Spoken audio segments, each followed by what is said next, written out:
आप सभी को नमस्कार, सुप्रभात। सार्थक government job point YouTube channel आप सभी लोगों का हार्दिक स्वागत करता है। चैनल पर नए हैं, चैनल को सब्सक्राइब करके वीडियो को लाइक शेयर करिए, बेल आइकन दबा करके रख लीजिए ताकि आपको नोटिफिकेशन मिल जाए और आप उसे शेयर कर पाएँ। खबरों की शुरुआत कर लेते हैं।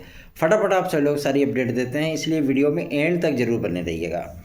हम सभी लोगों से हमेशा ही रिक्वेस्ट किए हैं कि कुछ बेहतरीन सा करना है तो स्वयं के प्रति ईमानदार रहिए। काफ़ी सारे लोगों को ये बातें समझ में आ जाती हैं और जो लोग नहीं समझ पाते हैं वो ऐसे ही चक्करगिन्नी बन करके घूमते रहते हैं, ठीक है ना। तो आप सभी लोगों से भी बहुत सारी महत्वपूर्ण मुद्दों पर हम बातचीत करेंगे इस वीडियो में, इसलिए आप सभी लोगों से रिक्वेस्ट है कि वीडियो को शेयर कर दिया करिए और लाइक अवश्य कर दिया करिए। लोगों को जोड़ना शुरू करिए। जितने लोगों को आप जोड़ेंगे उससे हमारा और हमारे टीम के सदस्यों का मनोबल बढ़ता है और ये मनोबल बढ़ाने का कार्य आप लोगों का है, हमारा नहीं है, ठीक है ना। तो आप सभी लोग भी थोड़ा सा जो है इस चीज़ के लिए अपना प्रोग्रेसिव रवैया अपनाइए, ठीक है। यदि विद्यार्थी TET CTET super TET TGT PGT LT GIC D triple SB Bihar शिक्षक भर्ती आदि परीक्षाओं की तैयारी कर रहे हैं तो सार्थक government job point YouTube channel का नोट्स उनको सफलता दिला सकता है। नोट्स हमारा, पढ़ाई आपकी। आपको टेक्स्ट बुक्स बने हुए मटेरियल उपलब्ध कराए जाएंगे जिसे आप पढ़ करके कहीं अन्यत्र पढ़ने की आवश्यकता नहीं पड़ेगी। और सच मायने में कहूँ तो जो टेक्स्ट बुक्स बने हुए मटेरियल होते हैं ना, वो परफेक्ट होते हैं, एक्यूरेट होते हैं और टनाटन होते हैं तो वही पढ़ना चाहिए। गाइड वाइड से कोई जो है मतलब आपको गाइड जो है मार्गदर्शन कर सकती है कि हाँ ये इस तरीके के क्वेश्चन बनते हैं, लेकिन गाइड कभी ऑथेंटिक नहीं होती, वो आपको सफलता नहीं दिला सकती है, ठीक है ना। क्योंकि वो शॉर्टकट में लिखते हैं, उनको किताबें बेचनी हैं, ठीक है। उनको आपकी सफलता से कोई लेना लादना नहीं होता है, ठीक। और जितने चैप्टर में, जितने पेजेस में, जितने मैटर में उनको कलेक्ट करके आप लोगों को प्रोवाइड कर दिया जाता है, उतने में तो मतलब हम लोगों का एक प्रैक्टिस सेट पेपर भी नहीं छप पाएगा, समझ रहे ना। ये समस्या होती है। तो रियल और ऑथेंटिक चीज़ें देने के लिए क्या होता है कि उसके लिए मेहनत करनी पड़ती है, एनालिसिस करना पड़ता है। एक विषय के जो नोट्स हैं उसको प्रिपेयर कराने में हम लोगों को कम से कम 4 से 5 महीने का समय लगता है, ठीक है। 2021 में भी टीजीटी पीजीटी में सफलता के नवीनतम झंडे गाड़े थे हमारे मैटर ने, हमारे नोट्स ने, ठीक है। चाहे टीईटी की परीक्षा रही है, सीटेट की रही हो, लेखपाल की भर्ती रही हो, वीडियो एग्जाम रहा हो, यूपी कांस्टेबल रहा हो, ठीक है, और जूनियर असिस्टेंट की रही हो, कृषि प्रावधिक सहायक की रही हो, साथ ही साथ आपकी एलटी जीआरसी लेक्चरर की रही हो, तमाम उन भर्तियों में विद्यार्थियों ने सफलता के झंडे गाड़ दिए। तो आप सभी लोग भी अगर चाहते हैं कि आपको ये नोट्स मिले तो आप 9721 इस व्हाट्सएप नंबर पे इस नोट्स को बुक कर सकते हैं। ऑफ़र समाप्त हो चुका है तो बहुत से विद्यार्थियों ने कहा कि भैया हम पुराने ही रेट पे करना चाहते हैं, तो ठीक है, आज की डेट में आप सभी लोगों को 799 पे आप लोगों को ये नोट्स उपलब्ध कराया जाएगा। तो आप अगर चाहें तो इसे प्राप्त कर सकते हैं। 9721 ये मेरा व्हाट्सअप नंबर है। आप इस व्हाट्सअप नंबर के जरिए इस नोट्स को बुक कर सकते हैं। Address, mobile number, pin code आप सभी लोग प्रोवाइड करिए जिस नाम से आपका नोट्स जाएगा। With in 2 days, booking days को छोड़ करके आप सभी लोगों को ये नोट्स आपके एड्रेस पे उपलब्ध हो जाएगा। चलिए अब आते हैं मुद्दे पर बातचीत करने के लिए। बहुत सारे महत्वपूर्ण मुद्दे हैं, उन मुद्दों का डिस्कस करना अत्यंत आवश्यक है।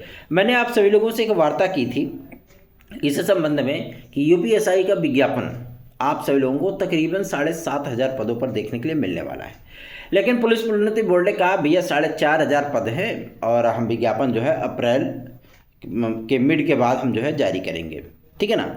तो बहुत सारे लोगों ने हमसे कहा कि आप तो कह रहे थे 7,500 वैकेंसी, 8,000 वैकेंसी, ये तो 4,000 बता रहे, 4,500 बता रहे हैं।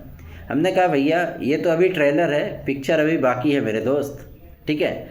और वही हुआ, पदों की संख्या इसमें बढ़ेगी। मिनिमम आप सभी लोगों को 7,500 के ऊपर ही वैकेंसी देखने के लिए मिलेगी, इसके नीचे नहीं। दूसरा ये कि इस विज्ञापन में काफ़ी सारे बदलाव किए गए हैं, ठीक है ना। मतलब इस वैकेंसी में काफ़ी सारे बदलाव किए गए हैं और ऐसा है कि आप लोगों को ये विज्ञापन 15 अप्रैल के बाद कभी भी टपक जाएगा आप लोगों के सामने। एज रिलैक्सेशन की इसमें बात चल रही थी और एज रिलैक्सेशन के संबंधित जो प्रस्ताव है पुलिस प्रोन्नति बोर्ड के माध्यम से वो उत्तर प्रदेश शासन को प्रेषित भी कर दिया गया है, उधर से क्लियरेंस मिलने की फटाक से आप लोगों का विज्ञापन जारी हो जाएगा। टेंशन मत लीजिए, एकदम तैयारी में लग जाइए। अगर आपको अपने कंधों पर डबल सितारे सजाने हैं ना, लग जाइए तैयारी में, ठीक है। और यूपी कांस्टेबल के बारे में बात हो रही थी कि भैया सरकार पुलिस प्रोन्नति बोर्ड ने कहा है कि यूपी कांस्टेबल की वैकेंसी एक आएगी, अप्रैल में ही आएगी। नहीं, अप्रैल में नहीं आएगी। यूपी कांस्टेबल अप्रैल में नहीं आएगी। मैं आप लोगों को बताना चाहता हूँ, ये विज्ञापन आप सब लोगों को मई, जून या जुलाई में देखने के लिए मिलेगा। इसके पहले ये विज्ञापन नहीं आएगा, ठीक ना। थोड़ा मतलब कड़वा है पर सच है, ठीक है। इसके पहले जेल वार्डन वगैरह की जो वैकेंसी है वो डिक्लेयर की जाएगी, यूपीएसआई की वैकेंसी डिक्लेयर की जाएगी। अरे ठीक है यार, एक ही संस्थान से क्या 5-6 विज्ञापन एक साथ लोगे क्या, है ना।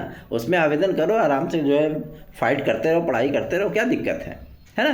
तो सारी चीज़ें हैं और इन तमाम चीज़ों को लेकर के विद्यार्थियों के मन में काफ़ी सारे सवाल भी होते हैं। उन सवालों के जवाब मैं देता हूँ, ठीक है। और बहुत से विद्यार्थी ऐसे होते हैं जो मुझ पे ही बरस पड़ते हैं काफ़ी सारे ऐसे विद्यार्थी होते हैं, ऐसा लगता है कि जैसे सब कुछ मेरे ही जेब में है, बस निकाला और आप लोगों को दे दिया। भैया इसमें बहुत मेहनत लगती है, ठीक है ना। जब आपका कोई उद्देश्य ना हो, अगर आपसे कोई कहे कि फलानवा काम के लिए आप 20 किलोमीटर चले जाइए, एक एग्जाम्पल दे रहा हूँ कि फलाने का काम है, आप 20 किलोमीटर चले जाइए और ये काम करके चले आइएगा, इसके लिए आपको कुछ नहीं मिलना है, ठीक है ना गाड़ी की पेट्रोल का पैसा मिलना है, ना आपको कुछ खाने पीने के लिए मिलेगा, ना कोई चीज़, बस काम करना है आपको, करके चले आइए। आप हो सकता है कि इंसानियत के नाते यार चलो ठीक है, एक बार कर दो, ठीक है, 2 बार कर दो, तीसरी बार कहोगे बट ना करेंगे, यही चीज़ें होती ना। लेकिन इन्हीं सारी चीज़ों को लेकर के जब इतने सारे विद्यार्थियों का, इतने सारे भाई बहनों की जिम्मेदारियां लेकर के हम लगातार प्रयागराज, इलाहाबाद हाई कोर्ट और जो है शिक्षा निदेशालय, माध्यमिक शिक्षा सेवा चयन आयोग और इधर आपका लोक सेवा आयोग आते जाते रहते हैं, हफ्ता में मेरे ख्याल से 4 दिन तो हमारा प्रयागराज में अप डाउन लगा ही रहता है, ठीक है ना। ऐसा नहीं, कोई ऐसा सप्ताह नहीं जाता जब 4-5 दिन हम ना जाते हों।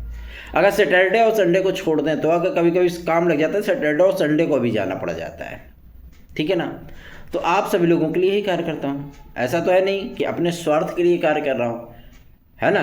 किसी विद्यार्थी से मैं टर्निंग के लिए जो है मतलब मैंने पैसे मांगे हों कि भैया ऐसा है आपके काम के लिए जा रहा हूँ, 1000 रुपये ट्रांसफ़र कर दो, ऐसा थोड़ी ना होता है। आप लोगों के लिए काम किया है ना, उसमें आपको एडवांटेज मिले, इससे हमें सुकून मिलता है, सीधी सी बात है। मैं कोई नेता या समाज सेवी संस्था तो नहीं चला रहा हूँ ना, लेकिन काम करने की इस बात की ललक है कि अगर किसी विद्यार्थी के चेहरे पर उस चीज़ को लेकर के मुस्कान आती है, उसको आत्मसंतुष्टि मिलती है कि चलो इस समस्या का निदान हो गया। जैसे सोशियोलॉजी और एजुकेशन वाला मैटर था, उस चीज़ को सॉल्व कराया, उतने में तो इस चैनल को पहुंच जाना चाहिए था 5 लाख के पार, लेकिन वो चीज़ें नहीं हो ही नहीं पाई। एज रिलैक्सेशन को लेकर के हम भटके, इतने लोगों से रिक्वेस्ट किया कि आप लोग जो है मतलब जुड़िए जोड़िए। ऐसा तो है नहीं कि 2, 4, 5 या 100, 200 की संख्या थी पूरे उत्तर प्रदेश में एज रिलैक्सेशन चाहने वाले विद्यार्थियों की, नहीं, उनकी संख्या तकरीबन मेरे आंकड़ों के मुताबिक, क्योंकि मैंने इस चीज़ पे बहुत एनालिसिस किया था, लगभग 2.25 लाख विद्यार्थी थे। क्या वो दिखे चैनल पे? नहीं दिखे। क्यों? क्योंकि उनको लगता है यार एक ठनों को मिलेगा तो सबको मिलेगा, ये समस्या है, ठीक है ना। बीएड डिग्री धारकों को लेकर के हम लोगों ने जिस तरीके से मुहिम चलाया कि इनको प्राथमिक में एनसीटीई संशोधन करके फिर से सम्मिलित कर दे, यहाँ तक कि राज्य सरकार से भी रिक्वेस्ट कराया गया कि ये पत्र भेजे कि मतलब जब प्राथमिक शिक्षक भर्ती का विज्ञापन आए तो उन सारी चीज़ों, मैंने हमेशा ही ज्वलंत मुद्दों पर काम किया है और उन मुद्दों को लेकर के मैं लड़ाई लड़ने निकलता हूँ तो अकेला रहता हूँ, लड़ाई के साथ में 2, 4, 5 लोग हो जाते हैं, उसके बाद जब फिर मैं मंजिल के करीब पहुँच जाता हूँ तो फिर अकेला हो जाता हूँ। ये कंडीशन है, ठीक है ना। इसी में समस्या आती है और ये समस्या बहुत सारे विद्यार्थियों को समझ में नहीं आती है, तो हम क्या कर सकते हैं बताइए, ठीक है।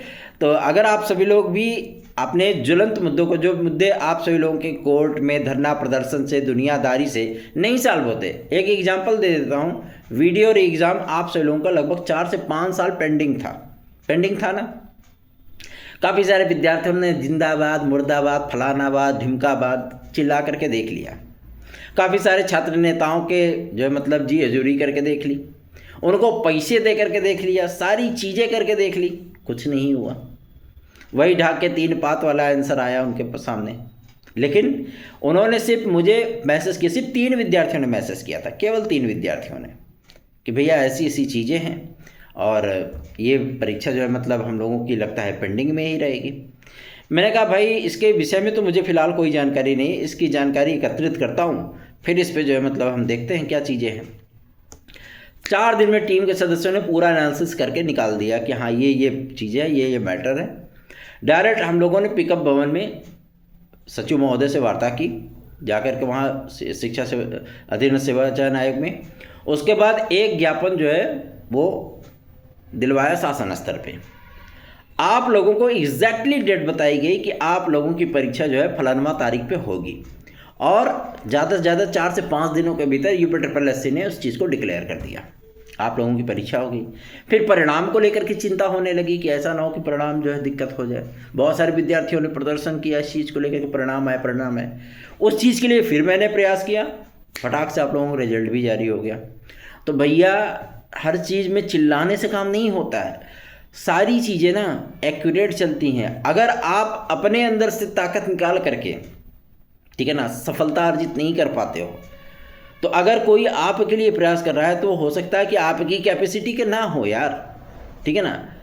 आप इतने बड़े हो गए हो, जाहिर सी बात है कंपटिशनर हो, आज का समाज, आज की चीज़ें आज को बहुत अच्छी तरीके से समझते हो, तो आपको भी तो चीज़ें समझनी पड़ेंगी ना, लेकिन वो समझने के लिए तैयार नहीं होते हैं तो दिक्कतें आती है।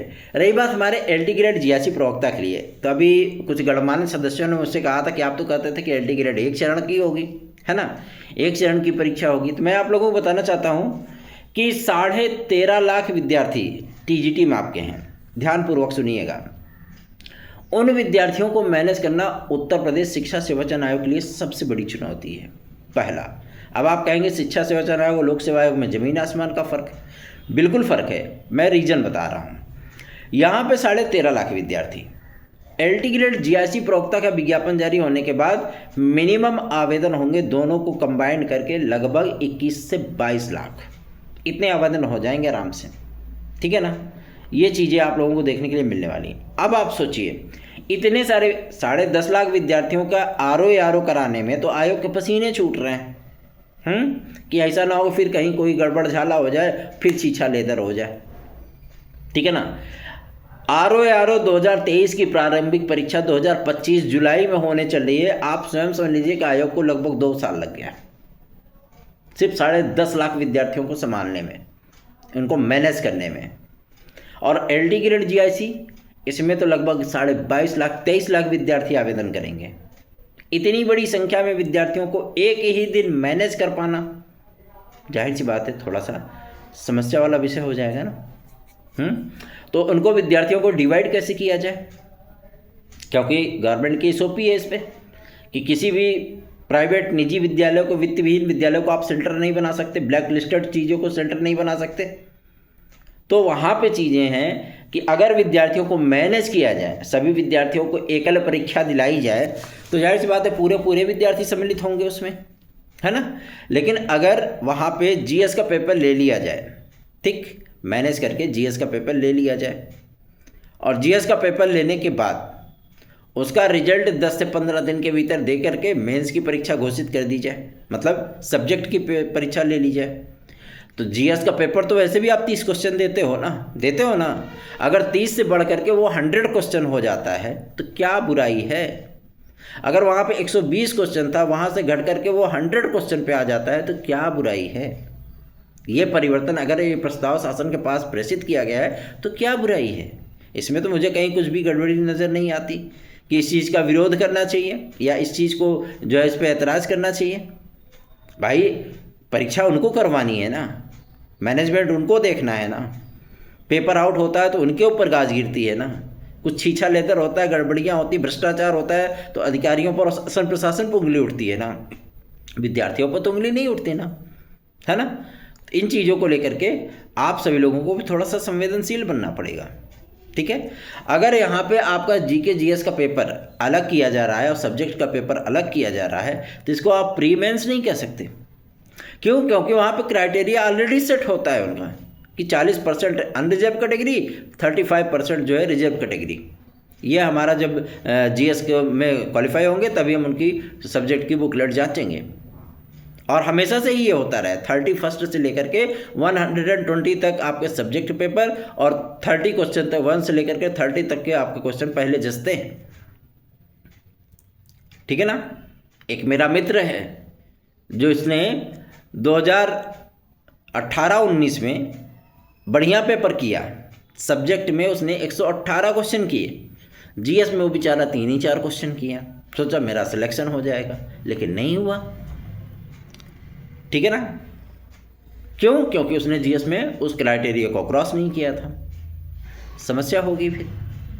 तो जीएस पे भी ध्यान देना पड़ेगा ना। और सही भी तो है, अगर जीएस अलग हो जाता तो जीएस पढ़ने का विद्यार्थियों को मौका मिल जाएगा, आराम से वो अपनी प्रिपरेशन कर सकेंगे। एक ललक होगी यार, पहले इसको क्वालिफाई कर लेते हैं, फिर हमको जो है एक सब्जेक्ट का देना है पेपर, दे करके हम मास्टर बन जाएंगे। तो इन चीज़ों को भी ध्यान में रखिए। और मैं आप लोगों को बता दूं, सारे के सारे पदों का एनालिसिस हो रहा है। ठीक है ना। कहाँ कितने विद्यार्थी हैं, कहाँ कितने अध्यापक हैं, नवसृजित विद्यालयों में किस तरीके से जो है मतलब हम मैनेजमेंट करेंगे, और वहाँ पे इनरोलमेंट की कार्रवाई शुरू हो चुकी है। ठीक है ना। जीआईसी जीजीआईसी कॉलेजेस जो अभी लेटेस्ट में मान्यता प्राप्त हुए हैं, वहाँ पे इनरोलमेंट शुरू हो गया है। उसी के अकॉर्डिंग जो है वो विज्ञापन की प्रक्रिया स्टार्ट की जाएगी। ठीक। तो आप लोग चिंतित मत होइए कि आप लोगों का इंटीग्रेटेड जीआईसी प्रवक्ता का विज्ञापन बहुत ज़्यादा डिले होगा। नहीं, डिले नहीं होगा, टेंशन मत लीजिए, उस पर काम चल रहा है। ठीक है। तो परेशान होने की आवश्यकता नहीं है। हाँ, एक बात मैं आप लोगों को और भी स्पष्ट कर दूं, टीजीटी पीजीटी 2025 के लिए बहुत से विद्यार्थी क्वेश्चन करते हैं, भैया इसका विज्ञापन कब तक आएगा। तो मैं आप लोगों को बताना चाहता हूं, एक ऐसा संस्थान माध्यमिक शिक्षा सेवा चयन आयोग, जो 1 महीने में ही 3 बार मीटिंग किया, अधिकारियों को बुलाया, संयुक्त शिक्षा निदेशकों को बुलाया, उनके प्रतिनिधियों को बुलाया, और बार बार मतलब उन्होंने कहा कि भैया हम आपको 1 हफ्ते का समय दे रहे हैं, भैया हम आपको 15 दिन का समय दे रहे हैं, 20 दिन का समय दे रहे हैं, आप जो है अध्याचन प्रेषित करिए। अध्याचन ही नहीं आ रहा है। ठीक है ना। अध्याचन ही नहीं आ रहा है। ई पोर्टल भी लॉन्च हो गया, फिर भी कोई अध्याचन नहीं। तो इसमें क्या शिक्षा सेवा चयन आयोग की गलती है? नहीं, उन्होंने शासन को बाकायदा पत्र लिख दिया कि प्रभु ऐसा है, हमारे पास कोई अध्याचन नहीं आ रहा है, जिसकी वजह से हम कैसे एग्जाम कराएं, कहाँ से वैकेंसियाँ निकालें। अब ये मामला माध्यमिक शिक्षा मंत्रालय की तरफ है, और माध्यमिक शिक्षा मंत्रालय ने समस्त अधिकारियों को टाइट किया है कि आप लोग हाँ अध्याचन भिजवाइए। ठीक है ना। अध्याचन आएगा और आप सभी लोगों के विज्ञापन, ये जो टीजीटी पीजीटी का नया विज्ञापन मैं आप लोगों को बताना चाहता हूँ कि ये जुलाई अगस्त के ही महीने में आप लोगों को देखने के लिए मिलेगा, इसके पहले नहीं आएगा। ये बात एकदम स्पष्ट है, क्लियर है। रही बात आपके प्राथमिक शिक्षक भर्ती की, तो मुझे नहीं लगता है कि प्राथमिक शिक्षक भर्ती का विज्ञापन फिलहाल इस वर्ष आ सकता है, फिलहाल की स्थिति में। क्यों? क्योंकि आपका सितंबर अक्टूबर नवंबर तक तो यार टीईटी होगी, सीधी सी बात है। ठीक है ना। उसका टीईटी होने के बाद दिसंबर जनवरी तक उसका रिजल्ट ही फाइनल होगा। ठीक। हो सकता है कि उसके बाद आप लोगों को जो है एक प्राथमिक शिक्षक भर्ती का विज्ञापन और एक जूनियर का विज्ञापन आप लोगों को देखने के लिए मिल जाए। ठीक है। और उसके बाद जो है वो प्रक्रिया आप लोगों की कब तक चलेगी भगवान जाने। ठीक। सेम कंडीशन आपकी जूनियर असिस्टेंट प्रोफेसर की होने वाली है। संस्था प्रधानों के साक्षात चयन के लिए भी जो प्रक्रिया अपनाई गई थी, उस पर बहुत सारे अधिकारियों को उस पर एतराज़ था, जिसकी वजह से उस प्रक्रिया का फिर से एनालिसिस किया जा रहा है कि क्या इसमें लिखित परीक्षा कराई जाए या साक्षात्कार के माध्यम से उनका चयन कर दिया जाए। ठीक है ना। तो इन तमाम चीज़ों पर विस्तृत वार्ता चल रही है। तो मैं आप लोगों को बताना चाहता हूँ कि आप लोग इस चीज़ का टेंशन बिल्कुल भी छोड़ दीजिए, चिंता बिल्कुल छोड़ दीजिए। आप लोगों का जो कार्य है वो आप करते रहिए, जो हमारा कार्य है वो हमें करने दीजिए। ठीक है ना। सीधी सीधी बातें हैं। विद्यार्थी हित जहाँ छुपा हुआ है वहाँ पे सार्थक भाई खड़े हैं। ठीक है ना। तो चिंता करने की आवश्यकता बिल्कुल भी नहीं है, निश्चिंत रहिए, बेफिक्र रहिए। ठीक। चलिए आगे बढ़ते हैं। अब बात करेंगे एक और महत्वपूर्ण मुद्दे को लेकर के, जो कि संबंधित है आप सभी लोगों के यूपी SSSC से। यूपी SSSC आप सभी लोगों का ये PET 2025 का विज्ञापन आखिर जारी काहे नहीं कर रहा है? तो आप लोगों का एक मामला फंसा हुआ है वैलिडिटी, ठीक है ना, इसकी वैधता। क्योंकि बहुत सारे, ऐसा नहीं है कि मतलब केवल विद्यार्थियों की मांग है, हम लोगों ने जनप्रतिनिधियों के माध्यम से भी ये जो है सूचना दिलवाई कि कैसे भी करके इसकी वैलिडिटी बढ़ जाए, ताकि जो 45-50 लाख विद्यार्थी हर साल बेचारे बैठते हैं सिर्फ एक अर्हता परीक्षा पास करने के लिए, उन विद्यार्थियों को थोड़ा सा रिलैक्स हो जाए कि यार चलो 2 साल में जो भी वैकेंसी आएगी हमारी अर्हता होगी तो हम उसमें अप्लाई कर पाएंगे। तो अगर वो PET की तैयारी करते हैं तो कम से कम वो अपने उस मैटर की तैयारी कर पाएंगे, उस पोस्ट की तैयारी कर पाएंगे। जो ध्यान, जो समय, जो ताकत, जो समृद्धि अपनी वहाँ पे वो खर्च करते हैं वो अपने पोस्ट पे फोकस करेंगे। वो कम से कम उसका एडवांटेज भी उनको मिलेगा, उसमें स्वस्थ एक कंपटीशन होगा और विद्यार्थियों को तैयारी करने का अधिकतर वक्त भी मिल जाएगा, ठीक है ना। और परीक्षा कैलेंडर भी, क्योंकि आयोग परीक्षा कैलेंडर पे भी काम कर रहा है कि हम अपना शेड्यूल जारी कर दें कि हम फलानवा तारीख पे ये विज्ञापन देंगे और फलानवा तारीख पे इस विज्ञापन की परीक्षा करा लेंगे, ठीक है ना।